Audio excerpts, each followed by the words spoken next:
Aujourd'hui, j'ai le plaisir d'avoir à ma compagnie Mme Manon Massé de Québec solidaire du comté Laurier-Sainte-Marie. Bienvenue, Mme Massé. Ça me fait plaisir. Est-ce qu'on peut rectifier un petit quelque chose? Oui. Les gens sont bien mélangés, puis c'est mélangeant. Oui. Moi, je suis député au niveau provincial Oui. et c'est le comté de Sainte-Marie-Saint-Jacques. Ah, Sainte-Marie-Saint-Jacques. C'est compliqué, hein? Bien, je comprends que les gens Sainte-Marie-Saint-Jacques. peuvent trouver ça compliqué aussi, Oui. alors qu'au niveau fédéral, Oui. c'est le comté Laurier-Sainte-Marie. Ah, c'est ça. OK. Alors, on a fait un Oui. premier apprentissage. Oui, un premier apprentissage. Parlant d'apprentissage, moi, j'aimerais ça savoir votre parcours. Avant d'être député à l'Assemblée nationale, c'est quoi votre parcours de vie? Oui. Bien, peut-être que vous l'auriez deviné, moi, c'est l'éducation populaire qui m'a amené au monde public. En fait, le premier travail comme jeune adulte que j'ai eu, c'était ici même dans le comté, au comité social Centre-Sud.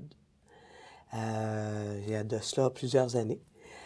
Mais par la suite, ma prise de conscience des injustices sociales, ma prise de conscience des inégalités entre les femmes et les hommes, tu sais, la pauvreté, soit parce qu'on est plus âgé, soit parce qu'on prend soin des enfants, on est monoparental, etc.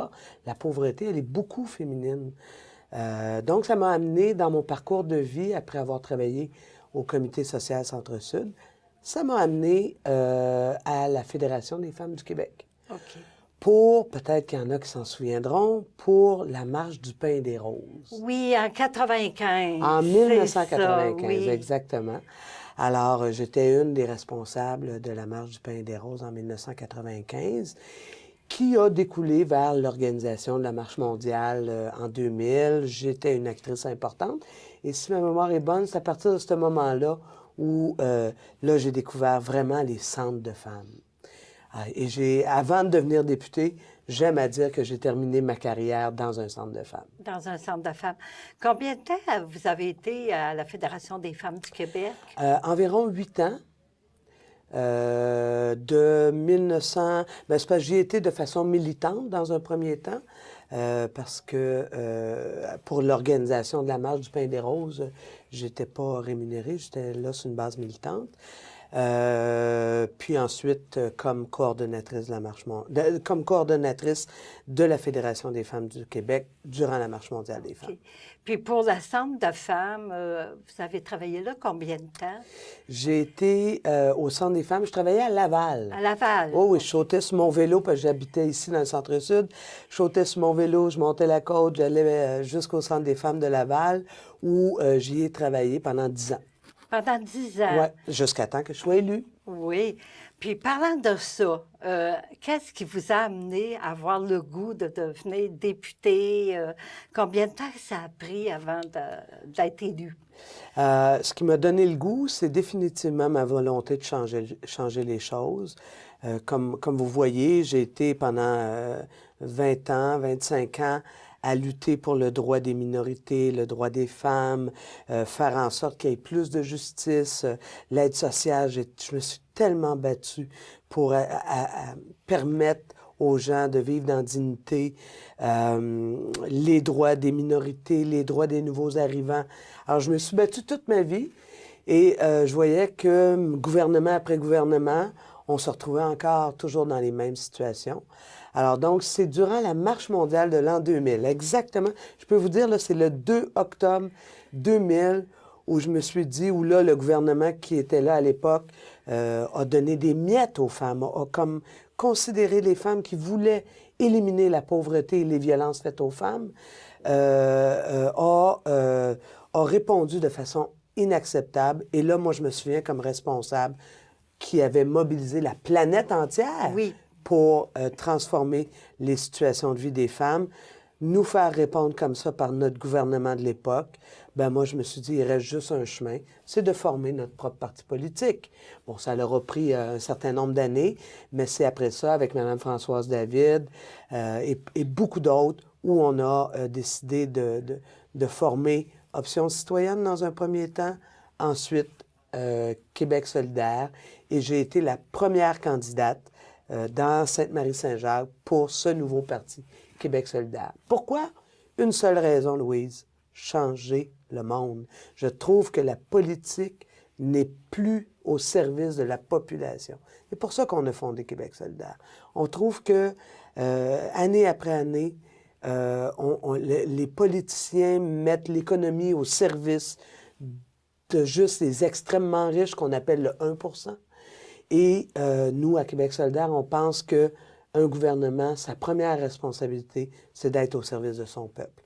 Alors, c'est ça que je fais, être au service de mon peuple. Oui, puis avec tout le parcours de vie avant, vous avez beaucoup côtoyé la population, tous les problèmes qu'ils ont, puis aussi tout le côté féministe en travaillant dans les centres de femmes. Ouais. Ça fait que... Puis pour démystifier, parce que pour la plupart des gens, on se demande c'est quoi le travail d'un député à l'Assemblée nationale? Parce que souvent, on a la perception que c'est inaccessible, comment que ça se passe à l'Assemblée nationale pour un député? Alors, j'espère que vous avez du temps parce que c'est une grosse job. Oui, j'en doute pas. Bien, je veux juste vous dire que moi aussi, j'avais cette question-là lorsque j'ai été élu. Ce que je savais, c'est que le gouvernement prend des décisions à chaque jour qui ont des impacts sur la population. Alors, ça, je savais ça. Donc, mais en dehors de ça, c'était quoi vraiment le travail d'un député? C'était quoi ses responsabilités? Honnêtement, ça, je ne le savais pas. Mais je l'ai appris parce que maintenant, ça fait 2 ans que je suis élu. J'ai appris à connaître c'était quoi le travail. Puis ça va me faire plaisir de vous en parler plus largement. Vous avez dit quelque chose qui est important et en fait qui me fait de la peine. On voit nos députés comme étant des gens qui sont loin de nous. Je l'entends souvent quand je parle avec les gens partout à travers le Québec. Les gens ont l'impression que ça donne plus rien, la politique. Les gens ont l'impression que ça donne plus rien d'aller voter parce que, anyway, puis ils me le disent de même, là. « Ah, oh, mais non, ça m'intéresse pas. » Tu sais, c'est du pareil au même. Ils font des promesses, ils les tiennent pas. Ils en font pas, puis ils font ce qu'ils veulent. Alors, qu'est-ce que ça donne? Et moi, je dis, vous avez raison. C'est plate, là, mais vous avez raison parce que on a de plus en plus décroché la politique de la responsabilité qui vient avec, c'est-à-dire d'être au service de la population et non pas au service des entreprises, des grandes entreprises. Actuellement, c'est un peu ça qui se passe au Québec. Si tu t'appelles une grande entreprise, tu es assuré que le gouvernement va être là pour toi. Je pense, par exemple, l'entreprise Petrolia. Hein, c'est un exemple avec Anticosti, où les gouvernements successifs ont pas pris en compte c'est quoi les impacts sur la planète d'exploiter le pétrole. On dit non, Petrolia, ouais, on va mettre de l'argent là-dedans. Notre argent collectif, là, Louise, on met 100 millions dans un projet comme l'île d'Anticosti. C'est de l'argent, ça. C'est beaucoup d'argent, hein? C'est beaucoup d'argent. Alors donc, ce qui fait que les gens ont le sentiment que les politiciens sont loin d'eux autres, bien, c'est peut-être des sentiments qui sont fondés des fois. Mais ceci étant dit, être un élu, ça comporte des responsabilités. Alors, je vais vous en parler simplement. Quand j'ai été élu, j'ai appris ça, je ne le savais pas avant. Il y a 3 grandes responsabilités. La première responsabilité, c'est celle qu'on connaît souvent un petit peu plus. C'est la responsabilité de faire des lois. OK. Alors, faire des lois, c'est le gouvernement qui est en place. Moi, on peut déposer des projets de loi et là, on étudie, tous les parlementaires. On est au gouvernement du Québec, il y a 125 élus. Okay. Moi, j'en suis une, mais il y en a 125. Et avec les 125, on fait des commissions parlementaires, on écoute la population, on écoute les groupes pour dire, tel projet de loi, y a-t-il du bon sens, il n'y a pas de bon sens. Comme cette année, là, on est en train d'étudier un projet de loi sur l'aide sociale. Fait qu'on regarde ça, on étudie ça, et là, on adopte des lois. Mais ce que vous devez savoir, c'est que le Parlement actuellement, au niveau du gouvernement du Québec, bien, vous le savez probablement, est dirigé par le gouvernement libéral, Oui. le gouvernement de M. Couillard. Et ce gouvernement-là est majoritaire. Donc, on a beau les trois partis d'opposition, avec notre autre collègue indépendante, tous se mettre ensemble pour dire qu'on n'est pas d'accord, ça passe quand même. Hein? C'est eux autres qui ont la majorité. Majorité. Mais ceci étant dit, ça ne nous empêche pas de parler, par exemple. Par exemple, au niveau de l'aide sociale, ben nous, à Québec solidaire, c'est plutôt évident qu'on est très inconfortable avec un projet de loi qui va appauvrir les plus pauvres, qui font une première demande à l'aide sociale. Un, parce qu'on sait que c'est souvent des femmes Oui. qui sont déjà assez pauvres à mon goût. Et deux, ce sont des gens qui veulent se trouver de l'emploi. Mais l'emploi ne les veut pas. C'est pas pareil, ça.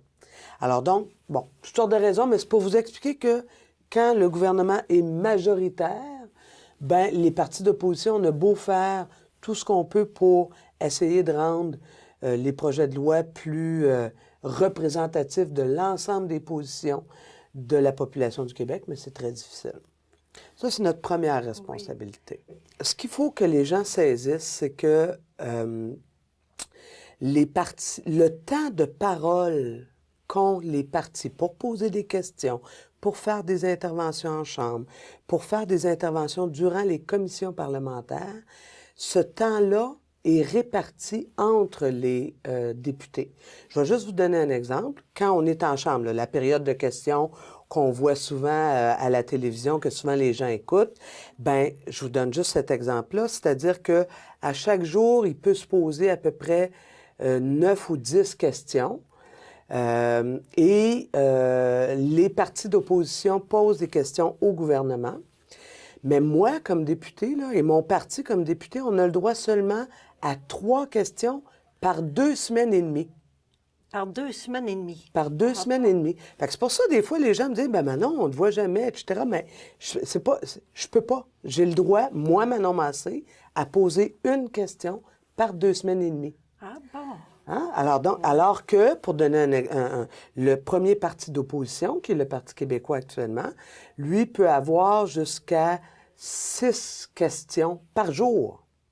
OK, parce qu'ils sont plus nombreux, élus à l'Assemblée nationale. Exactement, exactement. Ça.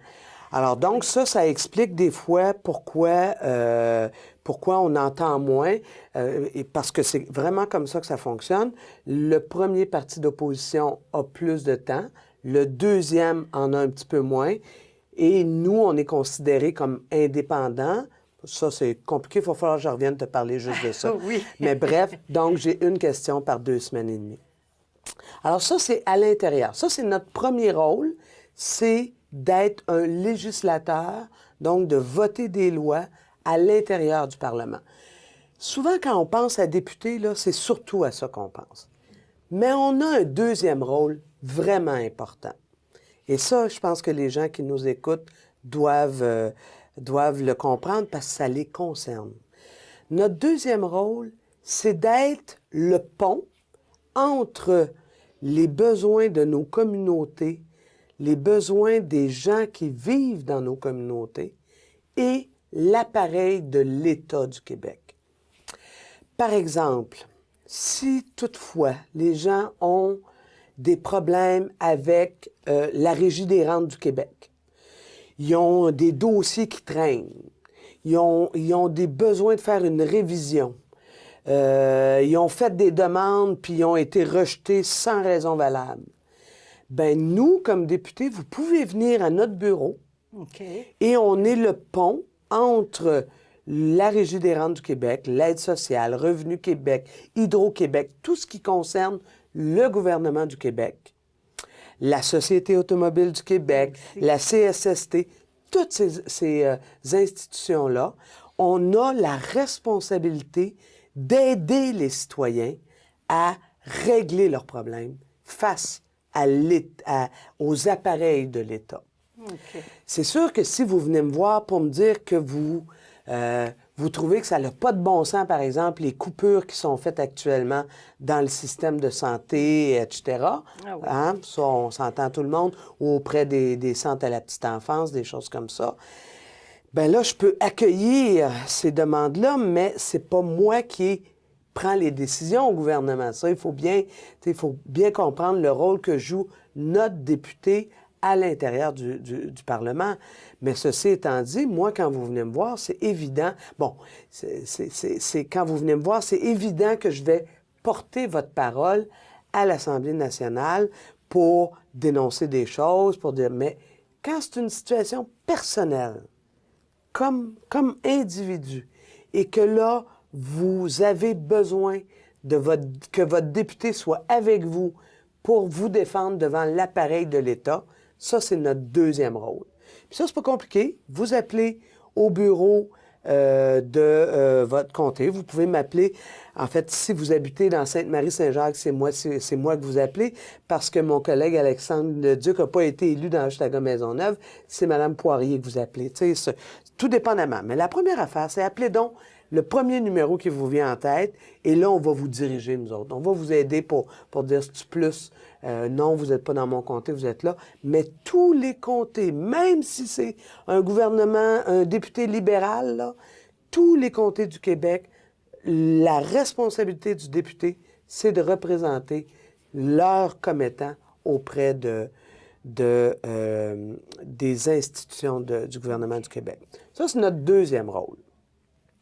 On en a un troisième. Un troisième aussi, oui. Ah oui, ah oui, ah oui. Notre troisième rôle, notre troisième responsabilité, c'est, même si je ne suis pas dans le gouvernement, je suis responsable, comme les 125 députés qui sont là, des finances publiques. Les fameuses finances publiques. L'argent. L'argent. Oui. Alors, c'est sûr que j'ai pas beaucoup de pouvoir, parce que c'est pas moi qui prends les décisions. Comme je disais tantôt, c'est le gouvernement libéral.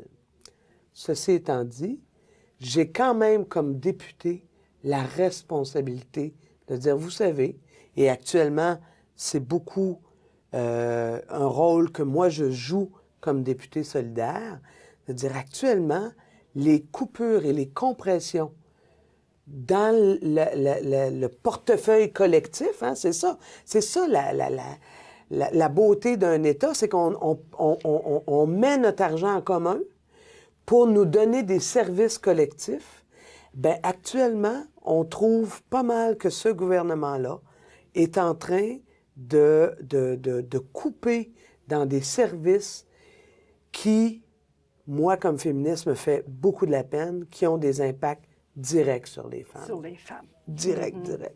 Que ce soit les garderies, que ce soit au niveau de l'éducation. Les femmes sont les professeurs dans plusieurs cas. Au niveau de la santé, les femmes sont les infirmières, les inothérapeutes. Alors, tous les impacts de ces coupures-là ont un effet spécifique chez les femmes, sans compter les coupures qui ont été faites dans les groupes de femmes de façon spécifique. Alors, c'est sûr que là, les gens pourraient me dire, mais pourquoi tu te mêles de ça? Bien, parce que ça fait partie de ma responsabilité, de m'occuper des finances publiques, de m'assurer que le gouvernement gère bien les fonds publics. Alors, c'est sûr que je me choque. Quand vous me voyez choqué, là, parce qu'il y a de l'évasion fiscale qui se fait, quand vous me voyez choqué parce qu'il y a des entreprises qui utilisent des stratégies pour pas payer d'impôts au Québec, bien, c'est sûr que je me choque, Louise. C'est choquant aussi. Parce que c'est choquant, oui, c'est une bonne raison. Mais c'est parce que cet argent-là, quand on ne va pas la prendre dans les grandes entreprises qui cachent leur argent comme ça, bien, c'est dans les poches des contribuables qui viennent le chercher. Et ça, bien, ça me choque parce que là, je trouve qu'ils ne font pas leur juste part. Oui, puis ça appauvrit encore plus les gens. Puis ça appauvrit encore plus les gens. Ça m'amène, je me posais la question, vos dossiers, vous, que vous êtes responsable à l'Assemblée nationale, c'est sur quel dossier vous travaillez? Bien, c'est sûr que moi, je porte à l'Assemblée nationale des dossiers qui ont des liens directs avec les gens, avec certaines spécificités, disons, de ma circonscription. D'ailleurs, juste pour votre information, ma circonscription, Sainte-Marie-Saint-Jacques, au niveau provincial, on parle de la rue Saint-Laurent jusqu'à la rue Frontenac. Malheureusement, ça inclut pas les tours. et la rue Rachel jusqu'au fleuve Saint-Laurent.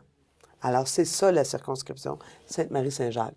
Alors donc, je m'occupe des questions, pour mon parti, là, à l'Assemblée nationale, je m'occupe des questions des droits des personnes gays, lesbiennes, transsexuelles.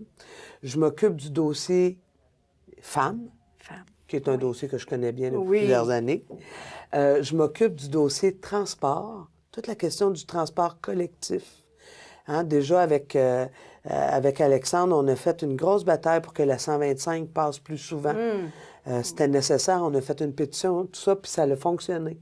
On était contents. Mais moi, au niveau national, au niveau de l'ensemble du Québec, je m'occupe du dossier transport et particulièrement transport collectif. Vous allez voir, c'est sûr, quand on a juste 3 députés, on a beaucoup de dossiers. Oui. Alors, ça, c'est ceux qui ont des liens directs. Je m'occupe du dossier jeunesse aussi. Super important pour moi. On a des beaux organismes jeunesse dans notre comté et donc j'en suis la porte-parole au niveau national. Mais je m'occupe aussi de l'environnement.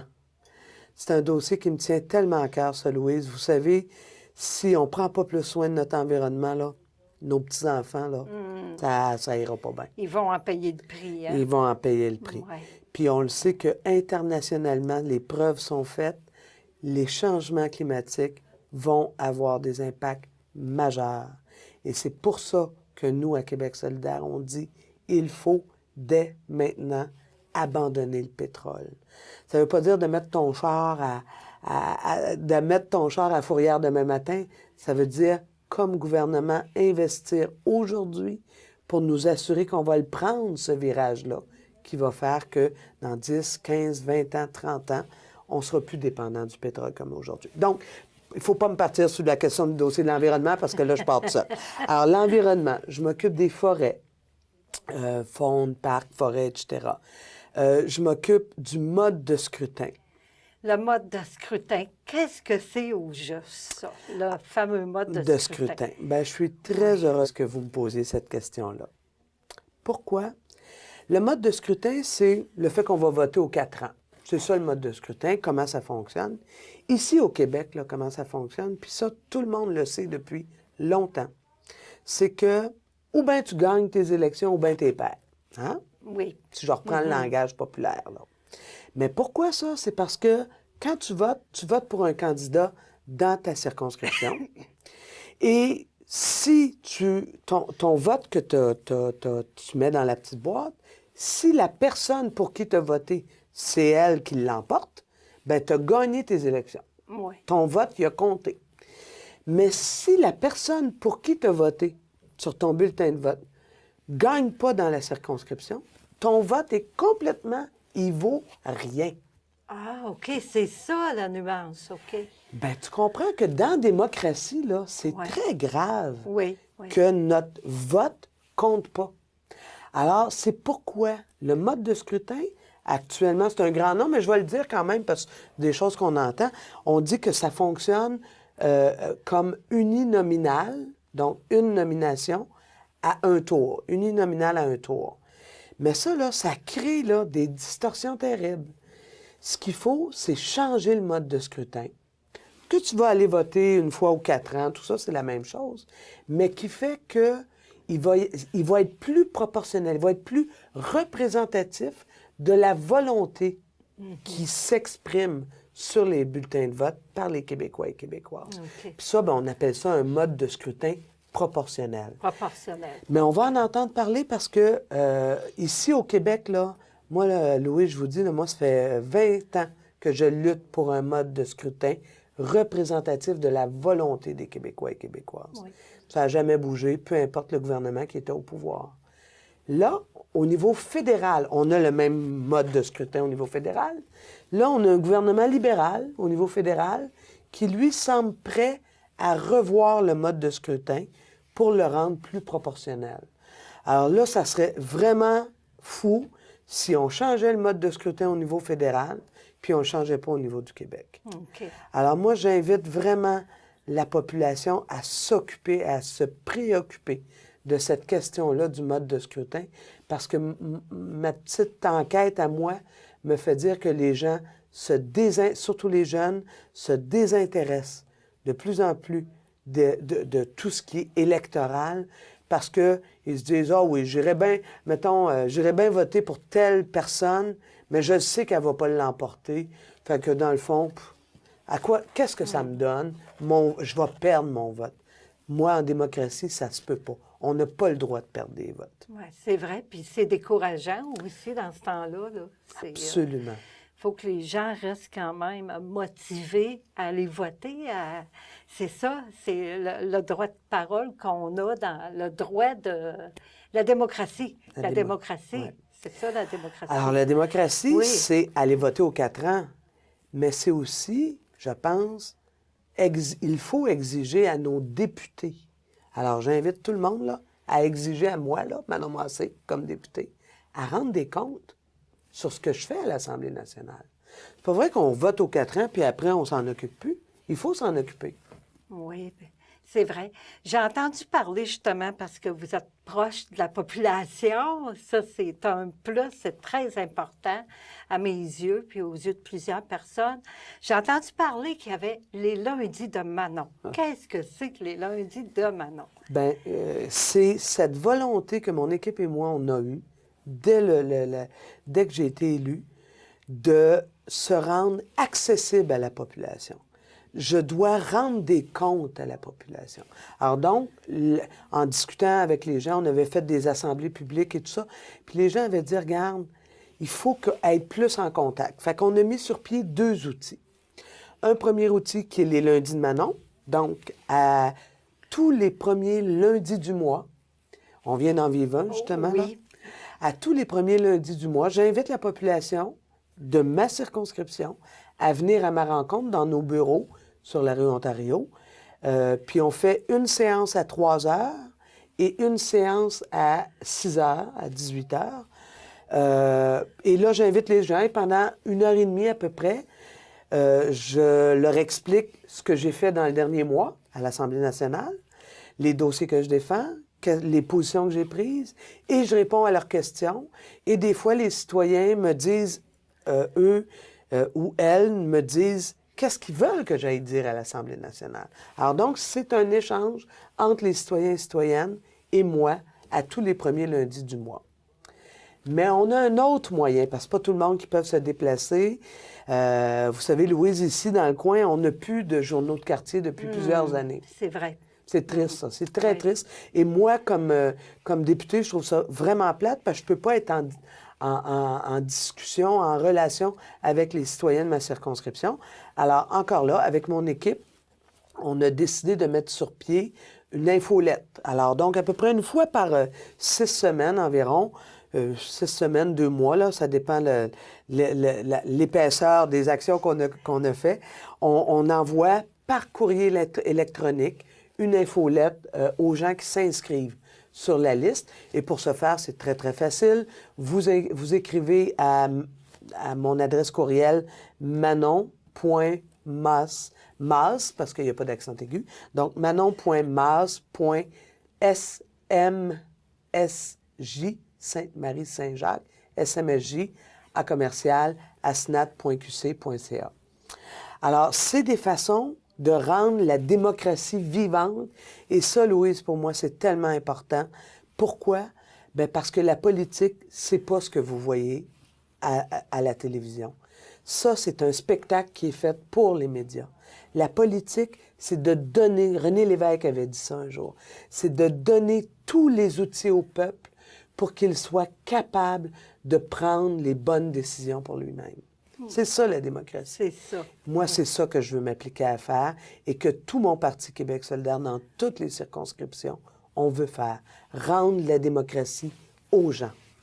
Oui, bien, c'est très important d'avoir ça les lundis de Manon. Puis, en terminant, l'adresse pour aller à votre bureau, est-ce que c'est où, votre bureau? C'est vraiment pas compliqué. C'est dans Sainte-Marie-Saint-Jacques, bien sûr. Oui. Alors, l'adresse, c'est le 533 Ontario-Est, au coin de Berry à peu près. Mon bureau, c'est le 330. Et je peux peut-être donner le numéro de téléphone aussi? Oui. Hein, s'il y a des citoyens, citoyennes qui disent il faut que je veux avoir un rendez-vous avec ma députée, fait que vous passez par le téléphone, c'est le plus simple. Donc, vous appelez au 514-525-2501. Ah ben, merci beaucoup, hein, Madame Massé, d'être venue à mon entrevue aujourd'hui. Bien, c'est moi qui vous remercie, puis j'ai été très honorée d'être interviewée par vous, une citoyenne active et qui croit à la démocratie et qui est féministe. Oui, merci, puis moi aussi, ce fut un plaisir. Merci beaucoup. La députée de Sainte-Marie-Saint-Jacques, Manon Massé, accueille ses citoyens tous les premiers lundis du mois à 15h et à 18h. Son bureau est situé au 533 rue Ontario-Est, bureau 330. Vous pouvez la joindre par téléphone au 514-525-2501.